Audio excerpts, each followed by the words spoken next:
இன்னைக்கு டே 2 வந்து எப்படின்னு என்ன பண்ண போகிறேன் கேட்டிங்கன்னா கிட்டுன்னு சொதப்பிட்டேன். ஏன்னா இன்றைக்கி ஒரு நல்ல ரெஸ்ட் டேன்னு தான் சொல்லுவேன். ஏன்னா கம்ப்யூட்டர் கூட அந்த மாதிரிலாம் ஒரு பாட்டு கூட கேட்கல, நைட்டு தூங்கல. ஏன்னா சீக்கிரமாக தூங்கிட்டேன். ஏன்னா துணி துவைச்சி போட சொல்லிட்டாங்க. ஏன்னா திங்கக்கிழமை நம்மளுக்கு காலேஜ் பார்த்திங்கன்னா ஒரு 7 ட்ரெஸ்ஸு கிட்டே கிடக்கும். இது பார்த்திங்கன்னா திங்கக்கிழமை கிளம்பி ஷூவு 2 ஷூ, அது 2 பழசு, அதையும் கொஞ்சம் துவைச்சி போட்டு அப்படியே பார்த்துட்டிங்கன்னா இன்னொரு புது ஷூ வாங்கியாச்சு. அதை பார்த்திங்கன்னா கொஞ்சம் ஓப்பன் பண்ணி காட்டிடுறேன் இல்லைங்களா, எவ்வளோன்னு தான் தெரில, ஏன்னா நான் வாங்கலை.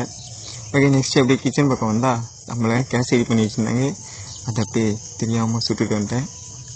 நல்லா தான் இருந்தது, கொஞ்சம் சக்கரை அதிகமாக இருந்தது. பார்த்துக்கலான்ட்டு அப்படியே சட்டாச்சு.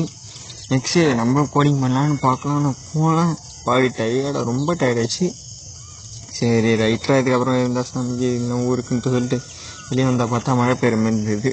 ஓகே, ஒரு 7 மணி போல் நல்லா தூங்கியாச்சு. கோடிங் பண்ணல, நீங்கள் நானும் சொதப்பிட்டேன். நெக்ஸ்ட் வீடியோவில் கரெக்டாக பண்ணிடலாம். Okay, bye bye, see you. அடுத்த வீடியோவில் பார்க்கலாம்.